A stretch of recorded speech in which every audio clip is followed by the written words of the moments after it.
Issa huwa żmien biex nirriflettu dwar dak li tallimna mill-effetti ħorox li ġab miegħu iċ-ċiklun Harry u biex niffukaw fuq azzjonijiet li għandhom jgħinu lil Malta tkun preparata għal sitwazzjonijiet ta' emerġenza u ta' temp estrem. Kien dan il-messaġġ li waslet l-Assoċjazzjoni tal-Lukandi u Ristoranti fejn sejħet lil MCESD sabiex torganizza diskussjoni li tinvolvi is-settur tat-turiżmu u l-ospitalità flimkien mal-membri l-oħra tal-MCESD.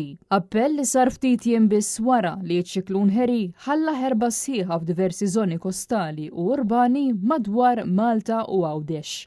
Din id-diskussjoni se tagħti priorità lil kollaborazzjoni bejn il-partijiet interessati kollha, se ssaħħaħ il-koordinazzjoni bejn l-awtoritajiet pubbliċi u s-settur privat u tiżgura li jkun hemm miżuri prattiċi sabiex jiġu protetti komunitajiet, negozji kif ukoll turisti li jżuru lil pajjiżna fil-futur.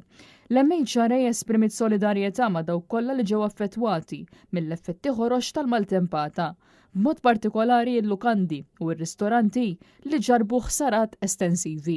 Fl-istqarrija l-MHRA konfermat ukoll li ċ-chairperson tal-MCESD, Marija Mikallef, irrikonoxxiet din it-talba u kkonfermat li d-diskussjoni se tkun qed issir. L-MHRA ringrazzjat lill-awtoritajiet kollha konċernati li permezz tal-isforzi u d-dedikazzjoni tagħhom assiguraw li f'mument tan diffiċli fuq livell nazzjonali is-sigurtà tan-nies kienet l-ogħla priorità. Liema awtoritajiet jinkludu id-Dipartiment tal-Protezzjoni Ċivili, il-Pulizija u l-Forzi Armati ta' Malta fost ħafna oħrajn.